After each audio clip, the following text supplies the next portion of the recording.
I have always been here.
Good evening, ladies and gentlemen, geeks and nerds and ambassadors everywhere, and welcome to the Ambassadorial Wing, another installment in the Ambassadors Retro Reviews. And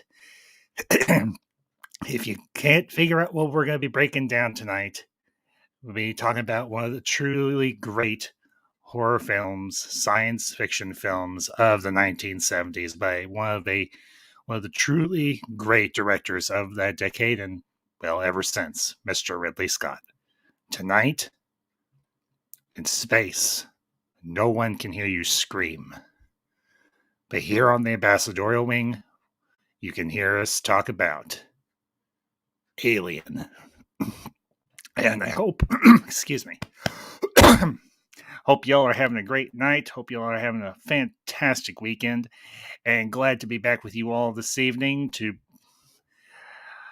share my thoughts on a truly awesome film. And I am glad to be here with you all tonight. I looked up, I was like, you know what? I want to do something special for this stream this evening. And that's why I looked up the original trailer. And granted, the egg doesn't look like the egg we saw in the film itself, but still, you have to admit that is going to be one of the truly great all-time movie trailers for one of the truly all-time great films. And to everybody that is in the chat, those that were here a few hours early, Mr. Jason P. Preston of Polyhedral Paradise, Castellar Gracias, Fiona Wolf, Jess George, ladies, gentlemen, good to see you all tonight, and hope you all enjoy the stream. Yes, and George, it is good to see you, buddy. So, and yeah, part of the reason why I'm doing this review tonight is because, well, as I mentioned last night on my late night with the Ambassador stream, Alien is one of the few films I got to see with my late uncle, and it has some very humorous memories to it. But at the same time, it is a truly horrific film. It is an iconic film. It is one that we all, I think, can appreciate. So, and to everybody that is in the chat, if any of you would like to join me this evening, if you are free, if you're not busy, if you're not doing your own reviews, if you're not watching movies or whatever, let me know, and I will send you a DM on Twitter, and you can join me this evening. So, but yeah, this for me, this is a movie I did not get to see in theaters. This is part of one of those movies. This is one of those movies I got to see when, well, Blockbuster was still around, and is now a part of the permanent ambassadorial movie collection. Got on Blu-ray a few years ago and had a chance. I sat down last night and, well, actually not last night, but this afternoon, and gave it a rewatch, listened to the cast and director commentary, and they had everybody back. They had Ridley Scott, they had Sigourney Weaver, they had Tom Skerritt. Oh, for heaven's sakes. They have the one woman who played Lambert. They had Harry Dean Stanton. They had, except for Yefa Koto, which unfortunately he passed away a few years ago, so unfortunately he wasn't able to be a part of this. And I don't believe um, Ian Holm may have simply been busy, but they didn't get a chance to have him as part of the cast commentary. But listening to them as I was watching the film, listening to Ridley Scott discuss all the ins and outs of how they made this film, how it all came together, was really it. I don't listen to directors' commentaries. I mean, I do, but I don't listen to them like on the first watch through. I'll wait a while before I do that. And yeah, Castelier, I have heard that. I have watched Alien 3 on occasion. It's not by any means my favorite. I don't dislike it, but maybe I do need to maybe I need to watch the director's cut of Alien 3, but tonight we're discussing Alien, the original. So, and the interesting thing about this film, just from my own experiences, it is not just a science fiction film. It is a science fiction horror film, as Castelier so eloquently pointed out. And listening to uh, Ridley Scott and Sigourney Weaver discuss this, he described it as a cross between 10 Little Indians and the Old Dark House. And I am familiar with the Old Dark House. It is a rather old horror film from the black and white era. It's not one that I have watched, but I have seen clips of, and I know the basic premise for. So I do understand where Scott got the inspiration for this film. And of course, this film does also feature the concept art and the concept work of the rather, I will be polite, the rather eccentric H.R. Geiger, or H.R. Giger if you prefer. And a lot of his concept art, a lot of his artwork for the xenomorph, for the alien architecture of the interior of the spaceship there on LV 426. Also for the space jockey, Geiger had a lot of influence on that as well. And it was interesting listening to Scott and listening to and Weaver discuss going back to the franchise, because the commentary that was recorded in 2003 for the director's cut. And the seeds for Prometheus and for, I think, Alien Covenant were kind of being laid there. Scott had always thought about going back and doing a prequel film or films to discuss the back history or the world of Alien, regarding where the xenomorphs came from, who created them, and so on. And just a quick aside, in terms of Prometheus, I did go see Prometheus. I've never actually done a review of it, but maybe I should, because honestly, I really feel that Prometheus is a very underrated and maybe a little bit unappreciated film. It may have some issues, but I think the story that Ridley Scott was trying to tell in it was rather interesting. I did like some of the twists in the film, and maybe it deserves maybe I need to put down the schedule or the list of films I'll do a review for down the road. But my own personal history with Alien, the movie itself, as I mentioned, I was very young when this movie came out originally. Yeah, and Castlery, yeah, the exploration Alien one was so well. Yeah, it very much was. I will very much agree with you on that one. Um, my personal history with Alien is I remember going to the movies with my parents, with my grandmother, with my aunt and uncle. Well, him, my uncle and his first wife, and there's a very old family story, and I may have shared this with some of you, but I don't think I've shared it with everyone. And during the course of the movie, when Lambert and Dallas and oh, that reminds me, also John Hurt was also part of the cast commentary as well. John Hurt, who played Kane in the film. Um, the sequence where they're in the bowels of the ship and Kane is looking over the alien egg and you see it moving inside. Well, there's a funny little story with that particular moment in the film. For a lot of people, it was a very startling moment. It was somewhat of a terrifying moment because we're not accustomed to seeing something like that happen. It is a very, I think, iconic jump scare. Unfortunately, part of the family, a member of the family, had a very, he had somewhat of, they had a very adverse reaction to it. And when the face hugger attaches itself onto Kane's face, someone amongst us let out this blood curdling, very feminine scream.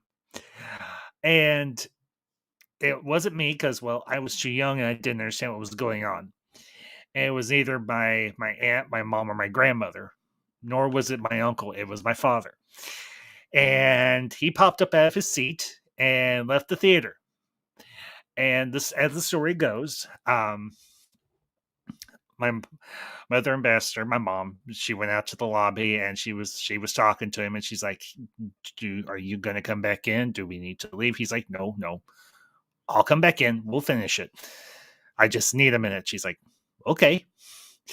And in the aftermath of as the movie was wrapping and everything, the credits were rolling, everybody was leaving. Um, everybody was kind of chiding my dad a little bit, my uncle and everything, especially. He's like, he looked at my dad and he's like, "Geez, I thought there was only 3 women with us tonight." And my dad looked at him. He's like you weren't scared. He's like, no. He's like, it scared me too. But he's like, I wasn't the one that let out the blood curdling scream. But it was always in good humor. There was no animosity or anything. My father had a very good sense of humor, as did my uncle and everything. And I always asked I would, on when I got old enough, I asked my uncle if that story was true, and he's like, "Oh yeah, yeah, it was true. Your father let out this blood curdling scream when that thing attached itself to that guy's face." And it's funny because watching that movie now, and I do recall the first time I did watch Alien, and it was, I will freely admit, because I don't care if I'm not worried about losing face here. I did have that similar reaction. Granted, I didn't let out I didn't scream or anything, but I was like, "Jeez!" I think I let out a few other expletives as well, besides "jeez," but like, shit.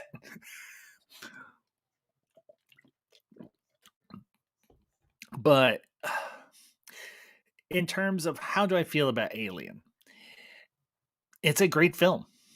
I mean, it is. It is a truly iconic film. It is one of Ridley Scott's, I think, best pictures he's ever done, and it's one that I revisit often. And obviously, I revisit it today in preparation for my review and my discussion with you all. And honestly, for me, it's in to say it's not in my top 10 all-time favorite movies would be a lie because it is. It most certainly is, because I love horror films. I grew up watching horror films as a kid, and well, I turned out okay, relatively speaking. But I also love science fiction because, well, I am a sci-fi fan. Always have been, always will be. That will never ever change. It's part of my DNA. It's part of who I am as a person, and it is for me a genre that I will always, always, always love. And tonight I just want to spend some time with you all, as I've been doing for the last several minutes now, sharing my thoughts on the film. Where do I think it stands in the annals of great science fiction, great horror films, and just ask the question, remove it from the horror genre and from the science fiction genre, and ask the question, is Alien truly a great film just on its own? And to kind of go into that, yes, I do believe just removing it from either one of those genres, Alien is a truly great film. It is a very enjoyable movie. There's no, and shout out to the chat, Kira. Come on, Kira. It is good to see you. And I'll bring up your comment here. Um, the thing I'm dismayed about is that there's no final film for the prequel trilogy. Yeah, Kira, I am. Now here's the thing: Ridley Scott could very well be working on that right now. For all we know, it's entirely a possibility that he is. I have not heard any news, and I haven't heard any rumors. Granted, I don't deal in rumors; I deal in facts. Um, I have kind of peeked in and out into the main entertainment trades and everything to see if there's been any rumblings or anything, or if there's been any um, announcements about pre-production or anything going on with the Alien franchise. But we'll have to wait and see. And as I mentioned before you came in, Kira, I think I'm going to Alien 1 through 3 greater than Prometheus to current.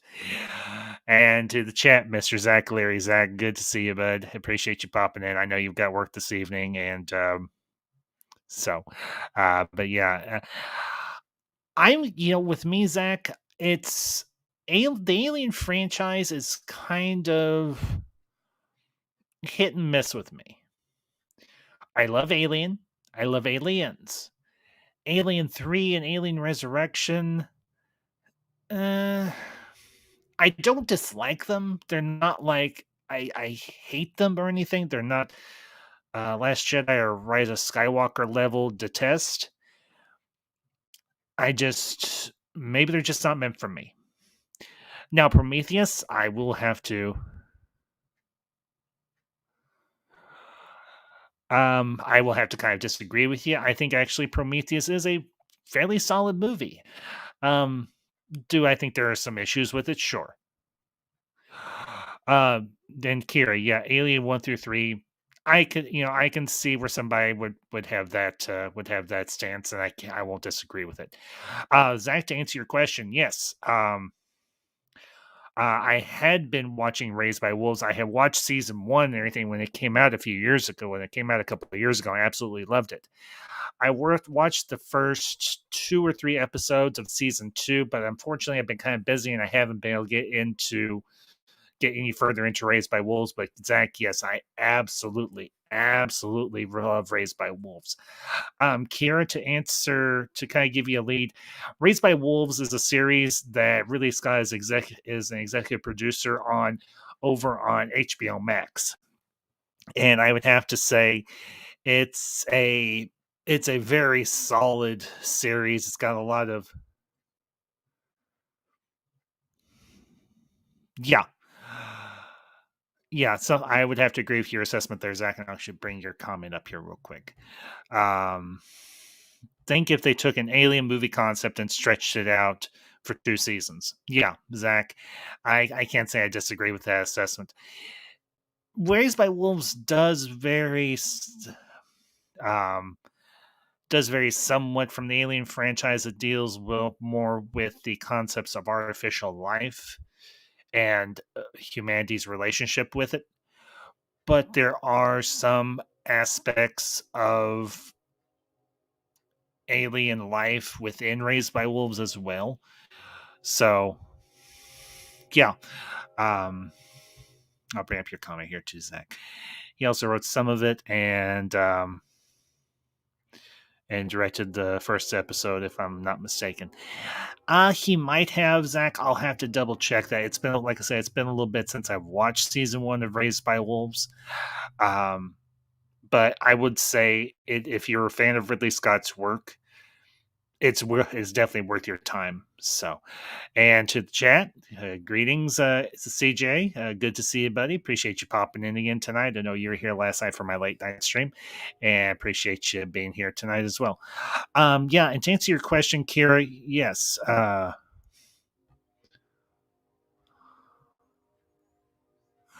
Are there a lot of androids? Yes, Kira, it does. Now, here's the interesting thing in terms of the design for the androids in Raised by Wolves in relation to, say, the androids from the Alien universe. There are some callbacks to the androids from Alien, because these aliens also have a white liquid within them that helps them function. And I think that some of the interior um, workings are somewhat similar to what we see in Aliens. Actually, CJ, we're talking about Alien tonight. That's that's the main focus of the stream. But I will touch upon Prometheus where it is pertinent. So, but let's see. Okay. Yeah, and CJ, I'll bring up your comment here. I want a true Alien versus Predator film that's not foolish. Yeah, just a very slight aside, and then we'll get back to the main topic and everything. Um, I am not the biggest fan of the Alien versus Predator films. Again, do I think they're like completely horrid and absolutely without merit? Maybe the second one, Alien versus Predator Requiem. Yeah, maybe. The first one, there is some good stuff in there. So, let's see. Kira, I will get to your question here in just 1 minute. So just let me get this explanation out before I delve in there. Um, the androids in Alien versus Predator. The first film is not without some good stuff in it. There is some very good stuff in it. But I think what a lot of people were expecting was it to be a lot more violent, considering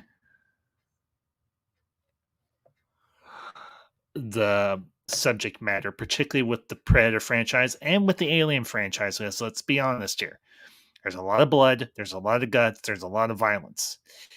And what we got with Alien versus Predator was a PG-13 rated version of Alien versus Predator. I think we all are looking for a hard R, balls to the wall. Let's see these two alien species just go after each other, kick ass versus movie. I think with Alien versus Predator Requiem, we got a little bit more closer to that, but at the same time, there were a lot of issues with Requiem. So, and greetings to the chat, Daniel Martin. Doing well, buddy. Doing a lot better than I was last night, because I know you were here last night for my stream. So I do appreciate you. Just be safe while you're listening. Don't get too hyped up. And Kira, no, don't apologize.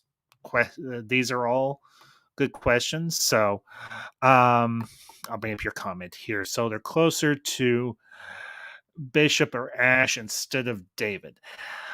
In terms of their functionality, maybe more like Bishop or Ash, yes. But in terms of their personality types, maybe a little more like David, but not quite as homicidal. But definitely very layered and very interesting characters for sure, particularly the main two androids designated as mother and father. So, anyway, let me get back down here. Let me catch up with the chat. Let's see. And hey, shout also greetings to the chat, Jeff B. Jeff, good to see you. Do you think the alien blood, the android blood, is whole or 2%? um, Jeff, I'm gonna have to say now. Here's the funny thing. I was listening to the commentary for Alien this afternoon and everything. Actually, well, now I get the joke. I'm not missing the joke. If I were to say it in jest, it's probably whole milk. But here's the funny thing about the android blood for Ash in Alien. It's just water with white food coloring in it, essentially. Because if they had used milk, it would have stunk. So, because y'all know milk doesn't have a very long unrefrigerated shelf life. You wait too long, it starts to get stinky.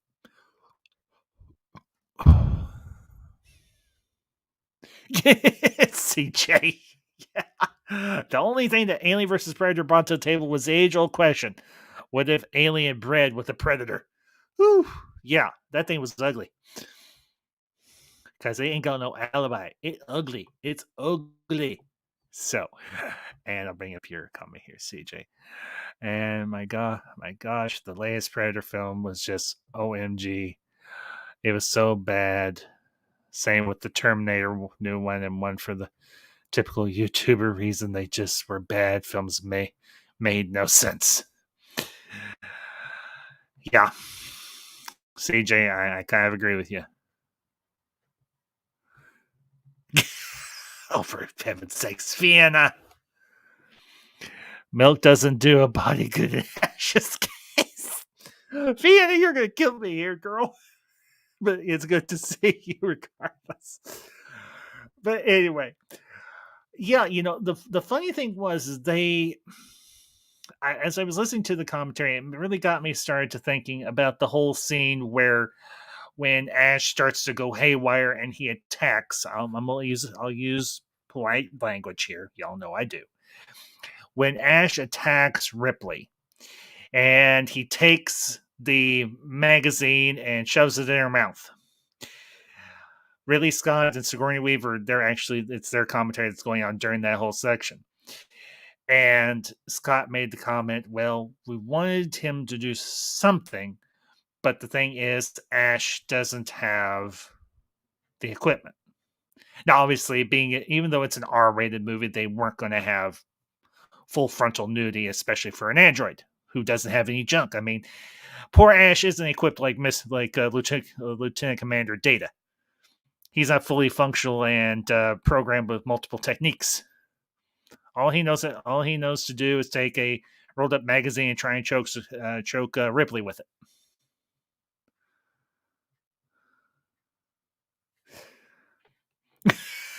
CJ. Excuse me. I was like halfway through Terminator Dark Fate, and this lady said she can't drive, and then 2 seconds later she can drive. Yeah, thankfully, CJ, Alien doesn't suffer from poor writing. Let's see, Alien though they found they can do a good job with that franchise.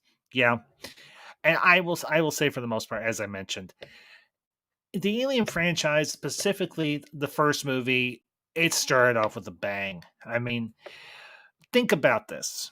Think about this really close, folks. We don't see the alien, we don't see the monster until almost, I think it's like 20 or 30 minutes into the movie, maybe a little bit more and everything. The beginning part of this movie is all build up. I mean, you get the opening text, which they deliberately wanted to look like something that was hieroglyphic and everything. How the different layers of the title kind of fade in slowly over time. Yeah, and Kira, it's funny you should mention that because Ridley Scott and everything, he mentioned that as well, because with Jaws, they had such a hard time with the animatronic sharks that they had to figure out ways around to keep the suspense going with that film. And they figured it out and it worked. The same thing is true with Alien. Because if you think about it, now granted, with Aliens and down the road, the costume design and the prosthetic makeup for the aliens got better. And well, of course, with Aliens, you got that big hunkin' ugly as hell queen. So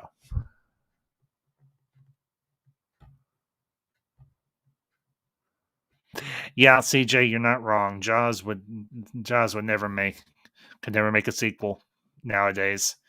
But it's Scott was mentioning Jaws and everything because Jaws came out just a few years before Alien did, and with Alien, they just had a guy in a suit.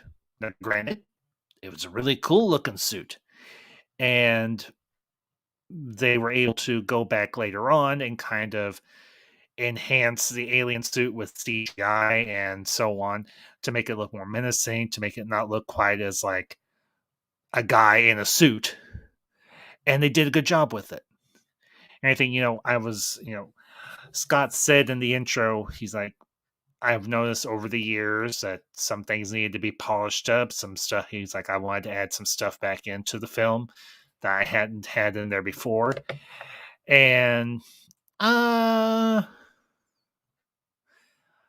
CJ, I don't know if Alien is just is no, because here's the thing: Jaws is not a horror film. It's not a monster movie. Now, yes, you could make the claim that Jaws has elements of a horror film in it, but it is not a horror film. It's more of a creature feature. It's a very high budget, or at least for the time, it was a high budget B movie, and that's how Scott described Alien. It was a B movie, and that was his whole inspiration was the old B movies of the 1950s and 60s and so on.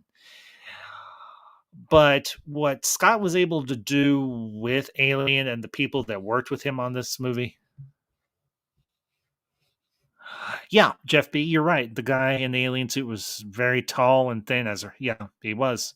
It was actually, I think it was an African American fella that was in the alien suit. I'd have to go back and relook at it, but double check on that. But I'm pretty sure that's the case.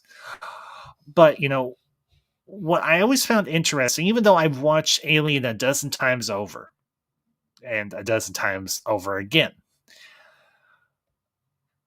there's something very.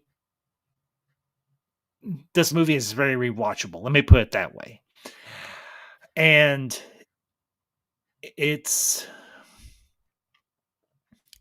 always got you engaged. So,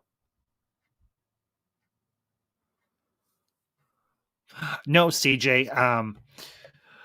The guy was in the alien once it gets up to its full mature size as a guy in a suit.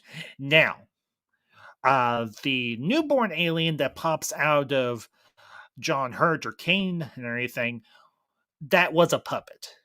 Absolutely. Obviously, that was all done with special rigging and having the set up a certain way and everything so that when the chest burster comes out of John Hurt's chest, that was a puppet.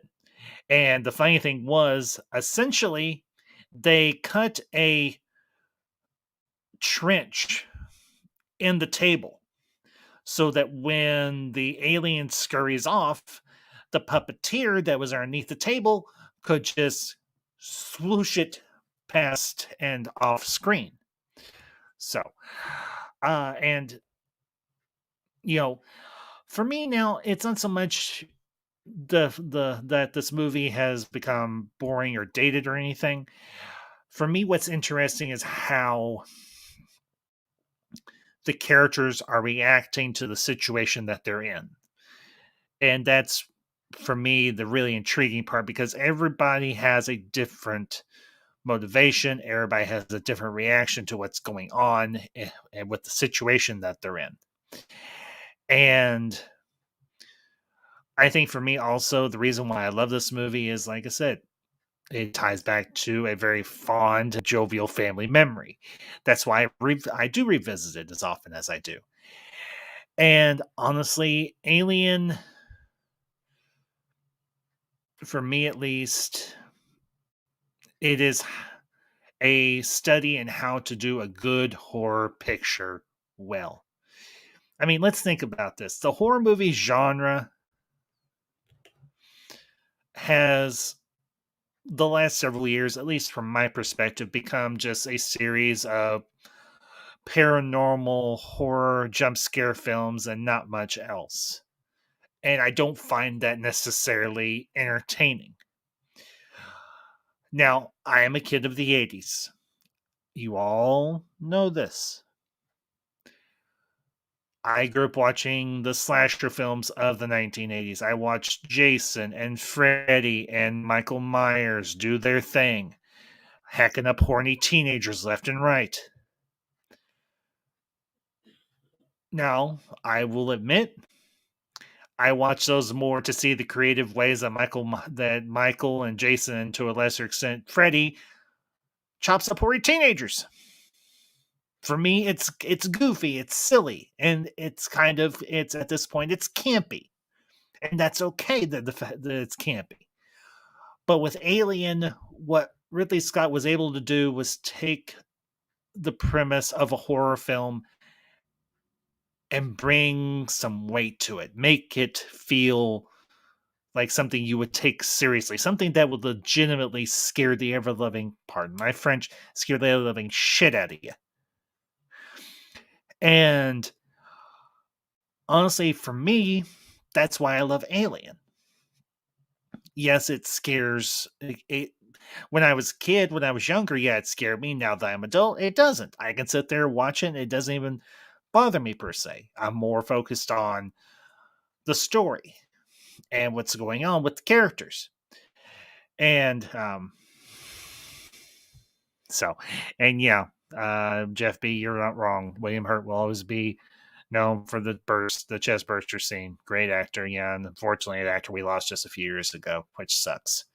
But as with all things, death comes for us, even the talented. So, and John Hurt was a great one. So was Ian Holm. So was Yaphet Kotto, who played Parker. You've got, of course, like I said, you've got, and speaking of the characters, you have a really, I think you have an interesting cast. You have an interesting ensemble cast. I mean, obviously, you've got Ridley, you've got Sigourney Weaver as Ripley. You've got Veronica Cartwright as Lambert. You've also got John Hurt as Kane. You've got Ian Holm as Ash. You've got Tom Skerritt as Captain Dallas. And fun little fact about Tom Skerritt, something that you all may not remember that he did. There was a show on CBS back in, I think, like the late 80s or 90s, called Picket Fences, where he played a town sheriff. And it was always a very quirky show, very, very unconventional, but always very entertaining. I always remember, like, wait a minute, that's a guy from Alien. Why is he playing a sheriff? But still, I mean, like I said, this had. Now the funny thing was this, with a lot of other horror movies, you would have a much larger cast. But I think what Scott did, in fact, with the fact that he wanted a smaller cast for this film, was a good move. And here's why. It gave you more time with these characters rather than trying to keep track of half a dozen characters. You had Ripley, you had Dallas, you had Parker and Red played by Harry. You had Yaphet Kotto as Parker. Harry Dean Stanton played Brett. Uh, you had Veronica Cartwright play Lambert, and you had John Hurt as Kane. 6 characters. plus the alien. And you get a lot of time with these characters. You learn their quirks, you learn their ticks, you learn what makes them, what motivates them. And you stick them in this situation that they are completely unequipped for. I mean, essentially, these are truckers in space. Truckers in space. And they get woken up by the ship's computer, and the ship's computer is like, "Hey, we want the company wants you to go over and check out this planet and this signal that's coming out of there." And they're like, we're truckers. We don't know jack diddly about this." But the kicker is, well, you don't go, you don't get paid. And they're like, "Well, F it. Okay, fine, we'll go." And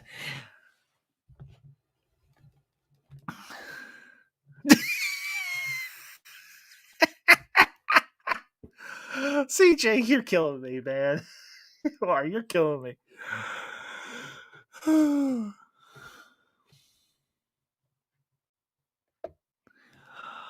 um, Jeff B. That's entirely a possibility.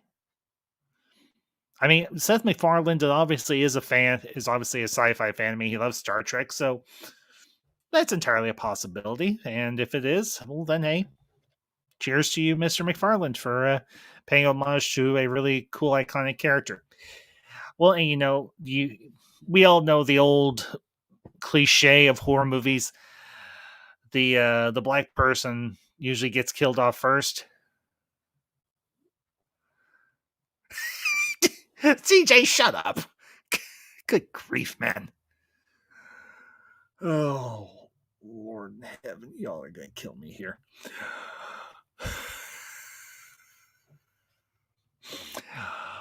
But Ridley Scott broke with that convention, and he was like, nope. The black guy almost makes it out. He almost survives. He's one of the last two to be killed. And you're like, well, hey, at least he almost made it. But anyway.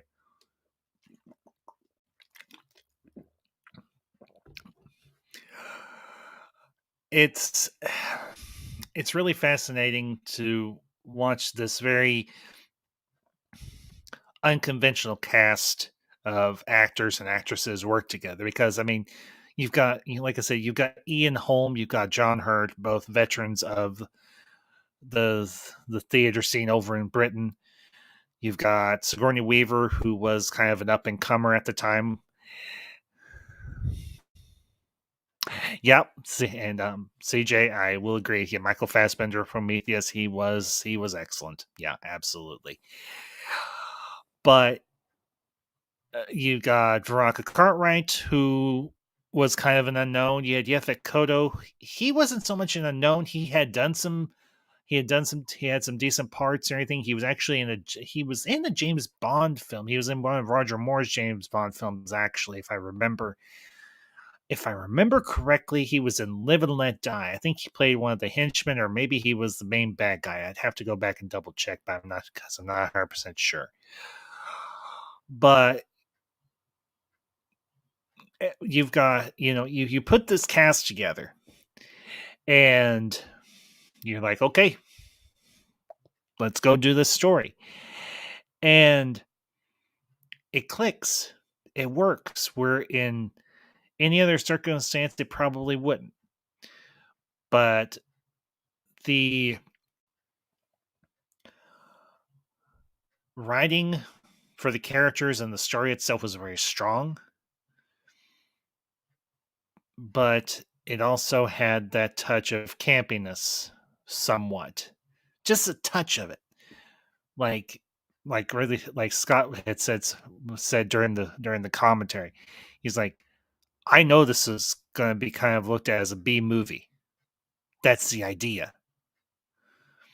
And he's like, I want to take that whole concept and turn it on its head. And he did so. And the really cool thing was, and I know this is a talking point of a certain group online, but I don't particularly care what they have to say. They're a bunch of narrow-minded halfwits who wouldn't know a good movie if it came up and bit them in the ass. But you had a woman be the survivor, be the one that kills the monster. And up until then, it was primarily the guy. It would be a guy who kills the monster and survives or saves the woman, one or the other. But in this case, it was Ridley. It was Ripley, Ellen Ripley, who survives. And quite literally, he survives by the skin of her teeth. I mean, she was a hair's breadth away from biting it more than once. But yet, by her nerve and by her grit and by her ingenuity, she survives this ordeal. And she's the only person that does survive it. Now, there is a deleted scene in the film that, for the director's cut, Scott did add back in that shows Ripley. It's towards the end of the film when she's set the reactor on the ship to go critical. And she finds crew has been cocooned. At least a couple members of the crew have been cocooned. Red has been cocooned. And so has Captain Dallas. And Dallas is still lucid. You can see the majority of his body, but he's begging Ripley to kill him. And in a scene that's absolutely gut-wrenching, she takes her flamethrower and she does exactly that. She kills him. And of course, she gets Jonesy, her little cat, hightails it to the supposed safety of the escape craft, and hightails it out of there before the whole ship goes kablooey. But then, of course, you see from that wall an arm stretch out. And you're like, oh shit. There's nowhere to run. There's nowhere to hide. And the monster is right there in the room with you. What the hell are you going to do, Ripley? And like I said, by her grit and quick thinking, she gets that ugly sucker out the door and shoots and blasts it out into space. So, but you have to admit that has got to be one of the most riveting and most absolutely terrifying finales to a horror film or a sci-fi film ever. Absolutely ever. And I find it interesting even now in 2022. They have not tried to alter the explosion of the Nostromo. They've kept it as it is. Kept it very low tech because at that time they simply didn't have the CGI effects to do something other than what they did. But the cool thing is what they were able to do with the technology at hand at the time was rather impressive. It gave you a sense of the scale and the ferocity of the explosion of the Nostromo as it went self-destruct. And that for me is what's cool about Alien. Because back in those days, they had to figure out how to do all this. They had to figure out how to build these sets and make it look futuristic, but at the same time make it look grimy and worn down. And as I was listening to the commentary, it was really interesting hearing how they built the interior of the Nostromo. The different sets, the hallways, the cockpit, the different chambers, the dining room, the medical bay, and the hibernation bay. And Scott wanted each of those spaces to be circular. He wanted it done deliberately. There was a reason behind it. He liked the idea of there being no corners in any of these spaces. And I thought, honestly, that was a really cool move, particularly with the med bay and with the dining room, but especially with the med bay, because you have like two or three scenes in there, and particularly when they bring Kane back into the ship, and you see him lying there with the face hugger on his body, and you have that. I think it's a relatively iconic scene when Kane cuts one of the fingers or um, hooks on the face hugger, and it shoots out that jet of acidic blood. Now, here's the interesting thing I found out, because I honestly did not know this. I think it was one of the executive producers or one of the other people that was on the crew. They were brainstorming how to make the alien seem more invincible. And one of the guys said, well, why don't we give it concentrated acid for blood? So that if you shoot it or you stab it or you pierce it or something, when it bleeds, it's going to damage potentially the ship around it, but also potentially damage whoever is around it. Yeah, Jeff, I can understand the tail moving on the hugger freaked me out. Yeah, well, the funny thing is that was all done very simply. If I recall correctly, there was somebody underneath the table that I think was, or maybe it was a puppet. I think the face hugger might have been a puppet, maybe. And all they did was have some wiring rigged into the face hugger or onto the face hugger, that when they went to try and take it off of Kane, they simply just manipulated it, and boof, you got you got that tail wrapping around Kane's neck just a little bit tighter. Like, I don't want to leave, and I'm not going to leave until I've done my job. So you pesky humans might as well go away.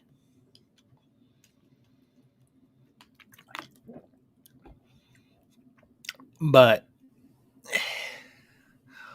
for me, at least, I've always been a fan of finding out how they do what they do with certain movies.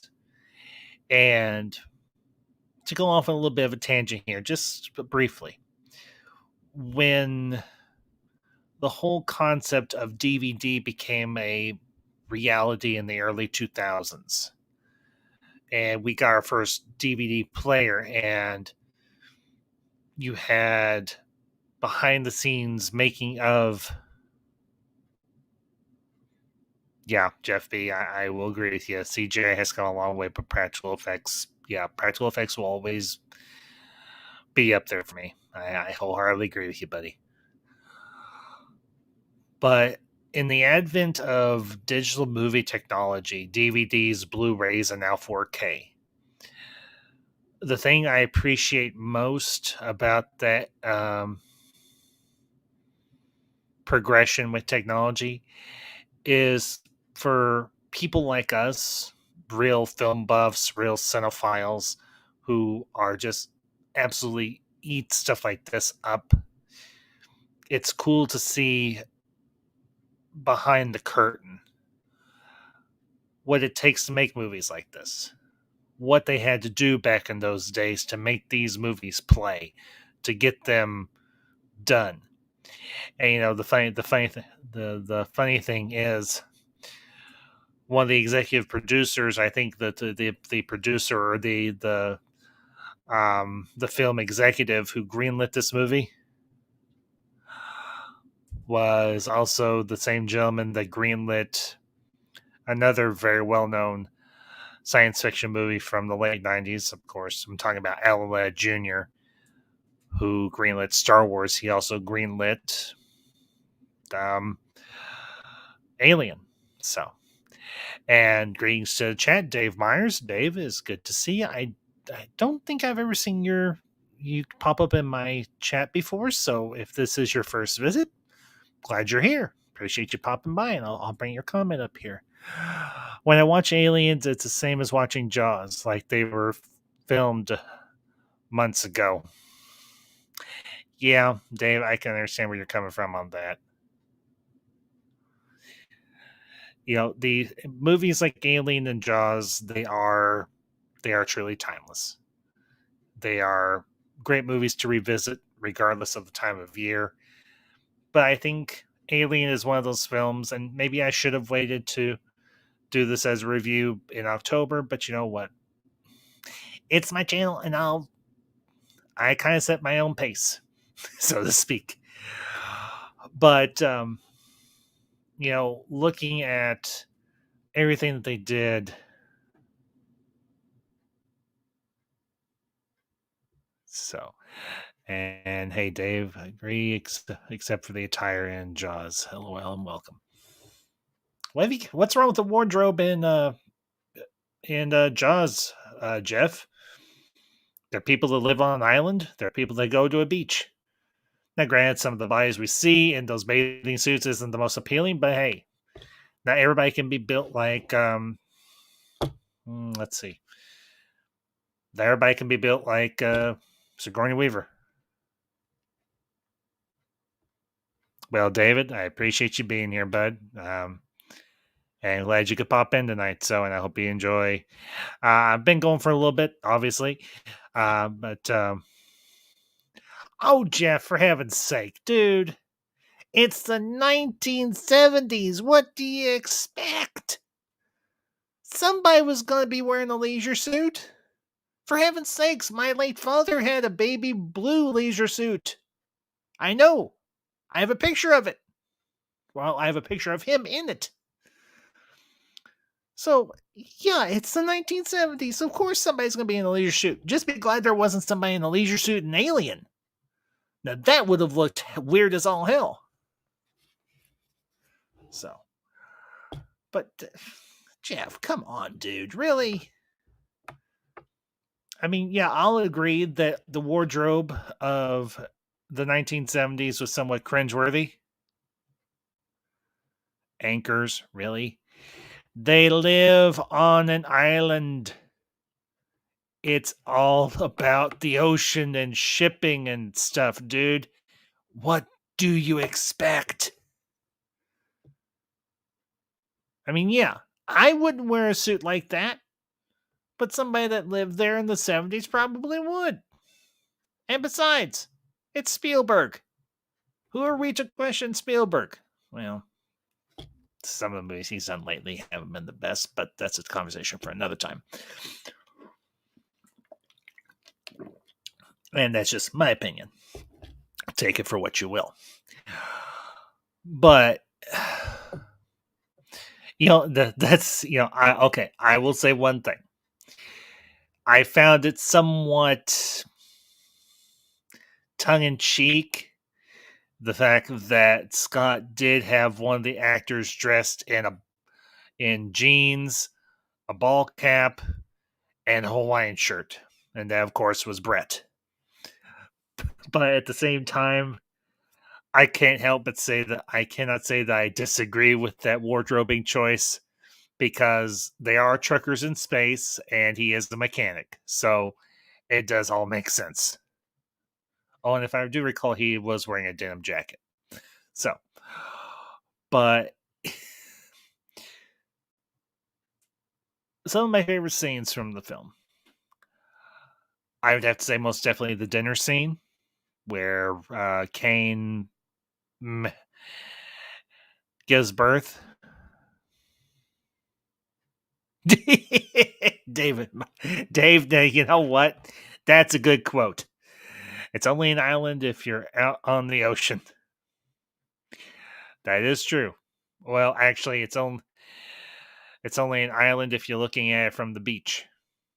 If you're looking at it from the beach inland, it looks like anything else.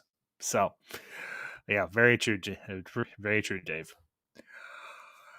I think the other, one of the other interesting things about, well, actually, as I was saying, um, favorite scenes are very iconic. Well, yeah, favorite scenes. Um, I think it was actually a deleted scene that was added back in, and it's Parker and Brett and Ripley, and they're down in the bowels of the ship, and she's busting their chops about getting the ship fixed, and about them being stuck there on the planet, and they're tossing the F bomb left and right, and there's all this steam and everything going off in the hallway where they're at, and after Ripley leaves, Parker flips a switch and it shuts the steam off, and he's like, "Well, shit." And he realizes, "Well, I had this fixed the whole damn time." So I can't say that I can't say I don't find the humor in that scene in particular, because here's the thing: this is a crew of people that have been working together for a very long time. Kind of the maybe some of the familial aspect of their working relationship has worn away, and it's just now down to the humdrum day to day. You do the job, you go home, rinse and repeat. And but the interesting thing that you see is that once they are all put under duress, they all become very tightly um, close knit again, because they're all trying to survive to get out of the situation. They're trying to kill the monster. They're trying to get the alien off the ship. And the first domino that falls is, of course, Kane when the chest burster comes out of him, and you see Lambert's reaction. That's the thing that I always found the most interesting: the fact that they were kept down in wardrobe and makeup for so long, as they were setting the set and everything for that scene, because it was a one shot. They were gonna get one shot at this entire scene, and they had to get it right the first time, otherwise it wasn't going to work. But you see everyone's reactions in that moment, and it's all completely authentic. It's all 100% real. That right there is the hallmark of a truly talented storyteller. And greetings to the chat, Fook Norris. Fook, it's good to see you, buddy. Appreciate you stopping in, and good evening to you as well. Yeah. Here on the Ambassador Wing, we talk the classics. We talk about the stuff we love. So I appreciate you being here, Fook, and hope you enjoy the rest of the stream. So, but that for me was always one of the really cool aspects. All right, Dave. If only they could have put some women in it. Oh, wait. Yeah, they did. You had Sigourney Weaver and you had Veronica Cartwright. So, and like I said, this was a Sigourney Weaver that was very early on in her career. I don't know if she had done too much in terms of film. I know she had mentioned in the commentary that had been doing some stage work, and she made a very funny off the cuff comment, and I know it was meant in jest because both her and Scott chuckled. And Scott was like, "Yeah, we decided to cast you." And she's like, "Yeah, I guess it's a good thing I wore those hooker boots, huh?" Only Ridley Scott. Only Ridley. Only Sigourney Weaver could get away with making a comment like that on an audio commentary. Anybody else says that, somebody's going to pitch a conniption fit. You mean Sigourney Weaver was a hooker? No, you idiot. She was wearing what they would consider boots that would be worn by a hooker. It's called a joke.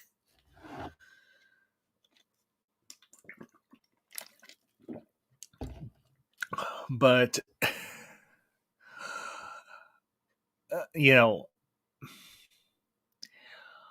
I think another favorite scene of mine is when they're in the ship itself, when they're in they're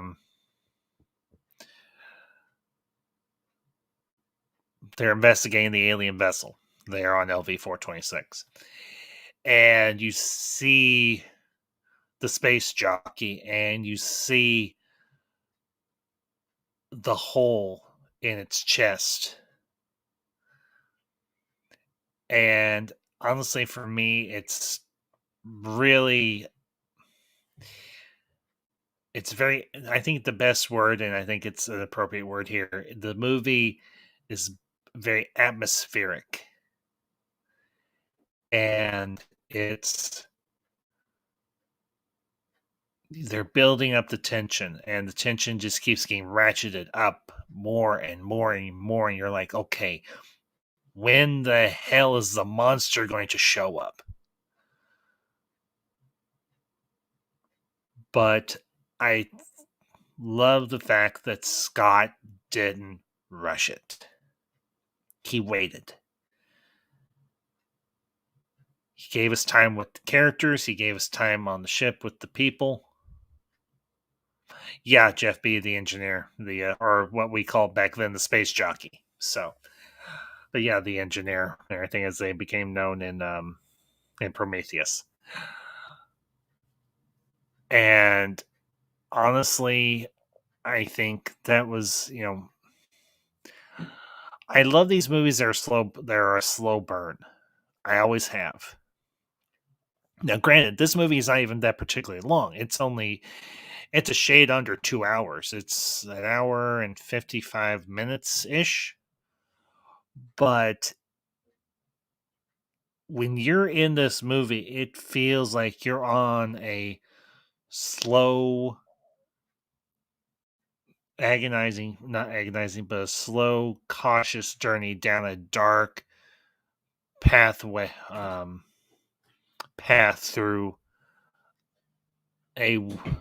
the woods at night, and you're having to feel your way along, and then you hear something off in the distance, like the snap of a branch, and you're like, oh shit, I'm not alone. What the hell am I going to do? Because I can barely see my hand in front of me, and all I've got is this little rinky-dink flashlight. Now take that entire concept and put it in a movie like Alien. And that's what Ridley Scott did. He put you smack dab in the middle of the woods, and he just kept ramping up the tension. And he did a great job of it, at least from my perspective. Ridley Scott, he knows how to scare the ever-loving crap out of you. He really does. And I kind of wish he would get back into doing movies like this. I mean, I am happy with what he's doing now in his career. I'm happy with him doing like House of Gucci, which a few people have said was very good. Others have said it's okay. Obviously, with Raised by Wolves, he's doing very well. But I would love to see him. I would love to see him at least one more time come back to the horror genre, or the sci-fi horror genre, and really give us something special. And it doesn't even necessarily have to be in the Alien franchise. Now, if it was,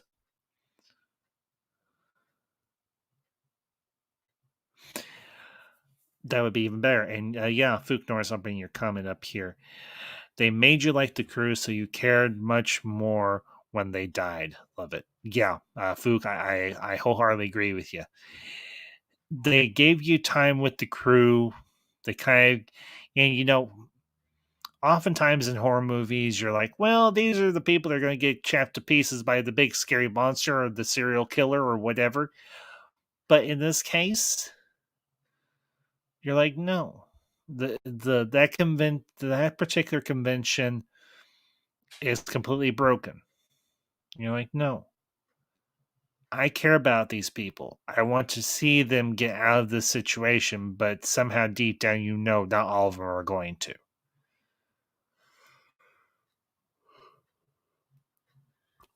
And that's the sign of a good storyteller, is that they can make you care about the cast.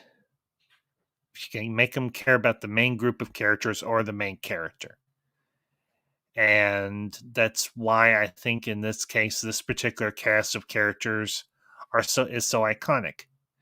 Because you even up to a point, yeah, Ash is a little bit screwbally, but at the same time, he's very likable. So when he turned, it's such a shock. And it's so unexpected because you don't expect him to do what he does. You don't expect him to attack Ripley, attack Parker, and then you most definitely don't expect him to turn out to be an android the whole blasted time.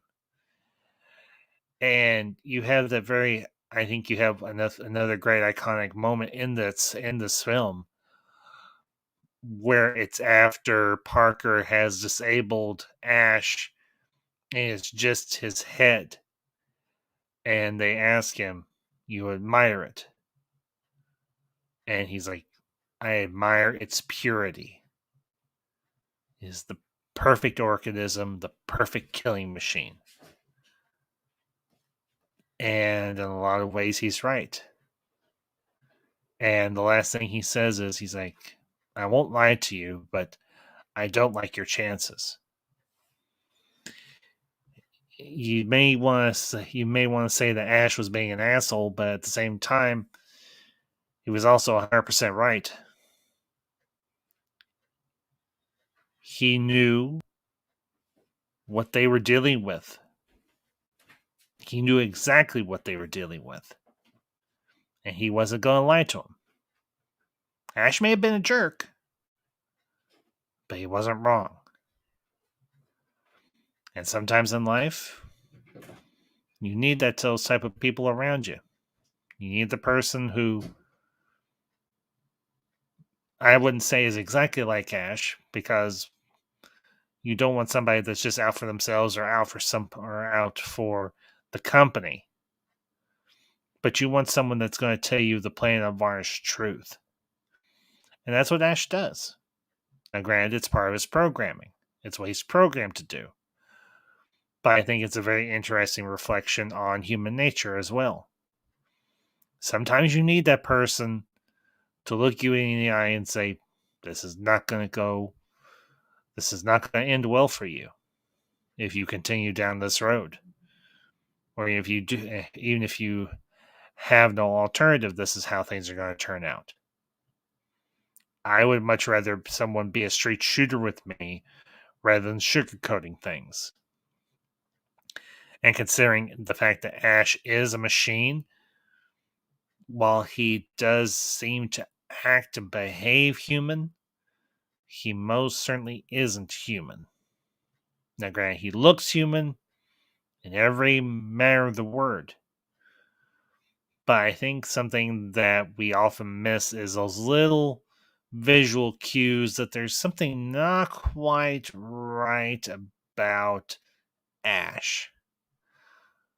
And if you're quick and you put the pieces together, you're like, oh crap.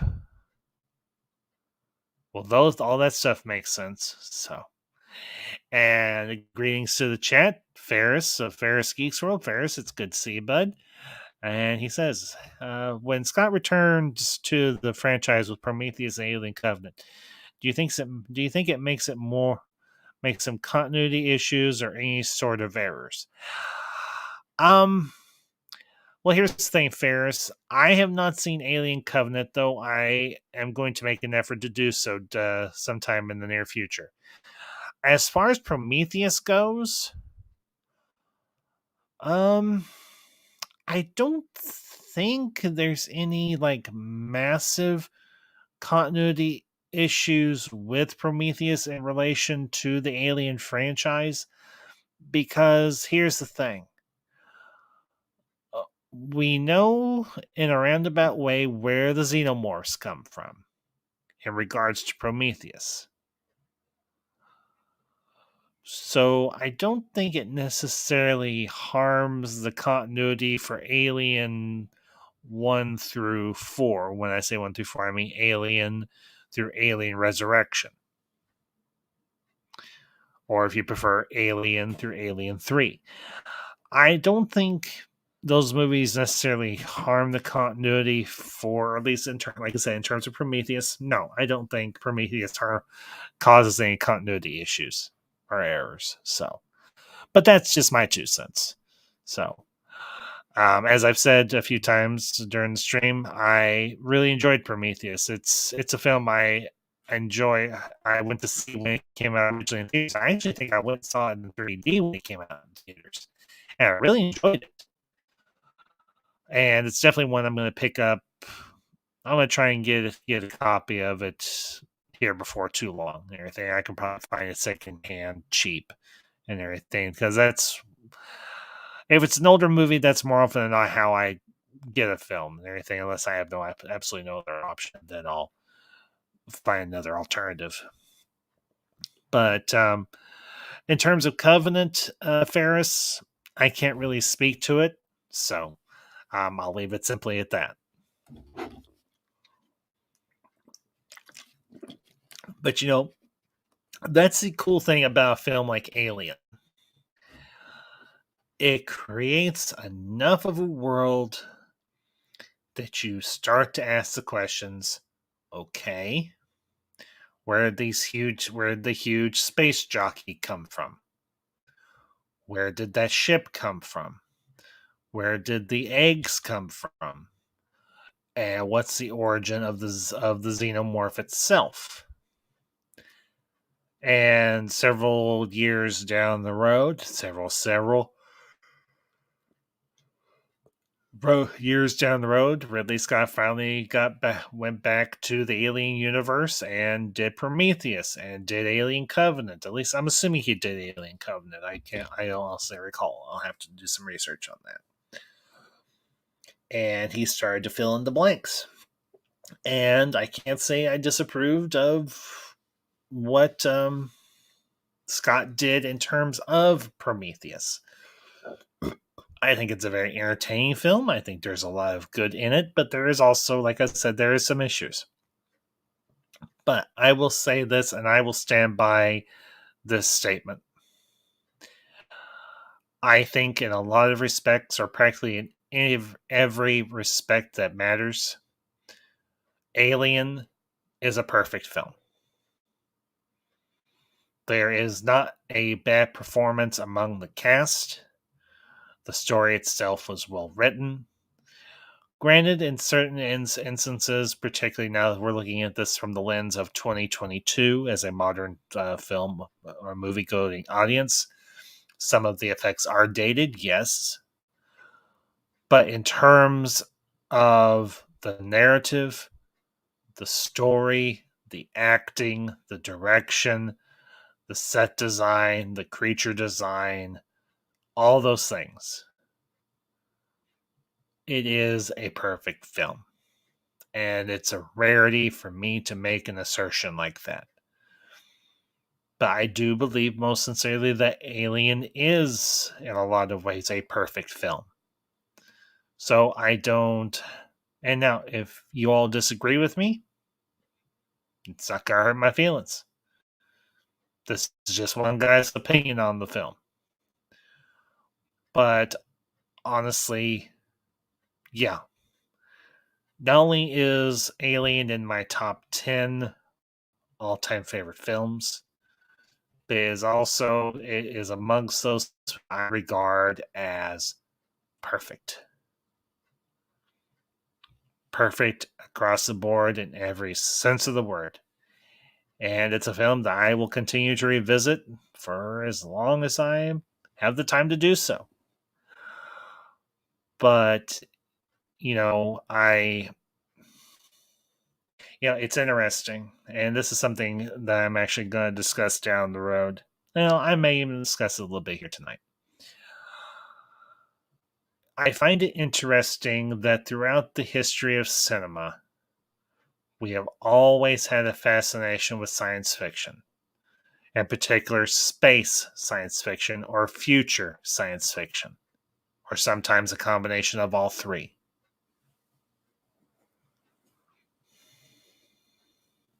And I'll get back to my point that I was going to make, but I'll bring up your comment here, Ferris. Just bear with me for a second. Both Prometheus and Alien Covenant are prequels to Alien, correct? Yes. Yes, they are. My minor gripes with these two films is when the technology became so advanced and then became retro. A weird error, sort of. I can see that critique, Ferris. I can understand where you're coming from. And I can understand how that could kind of remove you from the story. So, yeah, I can get that. Anything I can understand that completely. Yeah, totally. But as I was saying, I think the reason why we as why we have always had a fascination with the future and with outer space, they are two of the great unknowns that at least one we can figure out what's going on out there.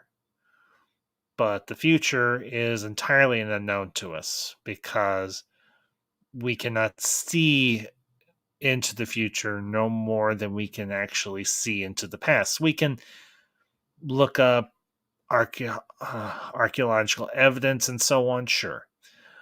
But there's no real way we know what has happened in our past because there's just so much history there. But I think what films like Alien does is it gives us a glimpse of what the future could be like in a more fantastical world or in a much more grounded and realistic world. Because here's the thing. Well, all of you know I'm a Christian. There, that's out of the way. Do I believe in extraterrestrial life? Yes. Yes, I do. Do I believe there is life amongst the stars besides just us? Yes. Yes, I do. Do I believe some of it is benevolent or at least neutral? Yes. Yes, I do. And do I believe some of it is hostile? Maybe not so much willfully, but maybe just on a more basic instinctual level hostile? Yes. Yes, I do. Because to believe that we are the only life that, whether you call it intelligent design or if from my perspective I call it God,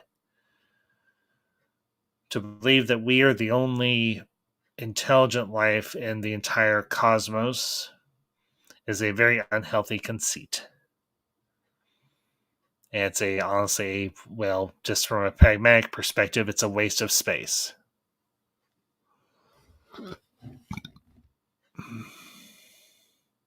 Yeah, and Ferris, I can understand where you're coming from on that one as well, but I think what Lucas tried to do was say, well, after the Empire came into power, there was kind of a streamlining of technology in that universe because it became very militaristic, very industrial, and you didn't have a lot of the high end, very artful and very elegant and sleek ship design and costume design of the world that we saw in the prequels going into the original trilogy. But still, yeah.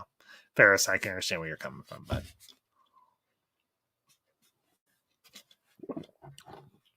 but back to my other point.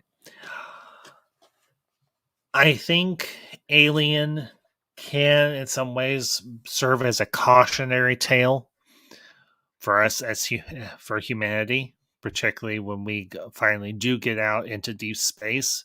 We do get out amongst the stars and out beyond our own solar system. And we should always keep in the back of our mind that not every form of life that we come across is going to be something benevolent or even something friendly or hopefully, at least to the very least, neutral. There's going to be a life that we are probably going to encounter that is going to be very much like the xenomorph. It's going to be instinctual, it's going to be primal, and it's going to act on instinct first and foremost, and it's not going to ask any questions. And I think it is a movie that we as humans should keep in the back of our minds, especially once we do get out into deep space. Of course, being kind of an optimist and so on, I would have hoped we would have already been getting out into deep space here in 2022. But the world is as it is. And there's not a whole hell of a lot I can do about it. But at the same time, I do appreciate Ridley Scott's efforts in terms of this movie itself. The story he told, the effort that he made to make I think, both a very insightful but also a very entertaining film. And for Mr. Scott's efforts, I say thank you. You created what I regard as in a lot of respects, a perfect film. Now, again, if you disagree with me, if you disagree with that assessment, it's not going to hurt my feelings. Y'all got a different perspective. You are more than entitled and more than free to express it. The only thing I say is express it respectfully. Give me evidence and a solid argument for your position. And we'll talk. So, but guys, I think we're going to go ahead and wrap up here for this evening because I've kind of hit upon all the points I wanted to discuss. And I honestly, I don't want to make this a super long stream because I'm kind of setting things up to go in a particular direction with the reviews and the streams that I'm going to be doing going forward over the next several months and this year and going forward with the channel. I want to try and spend an equal amount of time discussing the film as the film's runtime itself. And I think that's a good gauge. So, like I said, we're going to go and wrap up for this evening. But as always, please leave your comments down below when you catch this on the replay. And let me know what you think about Alien. How does it stack up from your perspective? And how does the franchise itself stack up from your perspective? And also, would you like me to discuss the other films in this franchise? I've already mentioned that I am very strongly considering doing a review on Prometheus. But if you would like me to revisit Aliens 3, Alien Resurrection, and so on, I am more than open to that. I will reach out and see if I can put together a panel for that as well. I do want to let you all know that coming up next week, I've still got to talk with my panelists and everything, but I'm going to be scheduling another 80s retro review for the film Scarface, starring Al Pacino. Probably going with that one on Thursday evening. I haven't decided what I'm going to do for next Saturday night, but I will definitely be back Saturday night with another review stream for you all. I'm also working on some scripts for some upload videos, some upload reviews that I'm going to be working on down the road. So, and got a lot of good stuff coming down the pipeline for you all. Um, we are getting near 500 subscribers. We are 17 away. And as I mentioned last night towards the end of my stream, once we hit 500 subs, we're going to have a big blowout. Going to do a watch along for a favorite film of mine, and I hope one that you all will enjoy as well. A quirky little comedy from sci-fi comedy from the 1990s, Galaxy Quest. Also going to be doing my first giveaway. Going to be sending out a poll on my social media asking you all what you would like from that giveaway. Would you prefer a funk? Would you prefer I give away a copy of a movie? Or would you like me to find a nice Funko Pop and everything to give away or something else along those lines? And also, when we hit 500 subscribers, I will be doing a first name reveal. I will tell you all my first name, but my first name only. So, and I'm also doing that particular thing in memoriam for my uncle who passed away a week ago today, and also for all the other men in my family who I share the same name with. So, but not gonna don't want to end this on a downbeat and everything. This is a good thing. So, and I want to celebrate 500 subscribers properly. So that's why I've got all these things planned out. So, anyways, folks, I want to thank you all for tuning in tonight. Everybody, have a great night. I may put together another stream for tomorrow night. Haven't decided yet. I'm still on bereavement leave for 3 more days and everything, and getting through dealing with my uncle's death and everything. But I'll let y'all know on social media if I'm going to go live tomorrow or not, and if so, when. So, but want to thank everybody that popped in this evening: CJH, Jeff B, Dave Myers, Ferris, Fook Norris, Fiona Wolf, Polyhedral Paradise, Kira Kaman, anybody else I may have missed that was just lurking in the chat. I thank you. I thank you all for tuning in tonight. Daniel Martin, thank you all for tuning in this evening. I hope you enjoy the stream. Of course, like I said, leave your comments down below on the replay, and let me know what you think of Alien as well. So, but that all being said, y'all stay ambassadorial. Y'all have a great night. And until next time, this is the Ambassador. Sign out.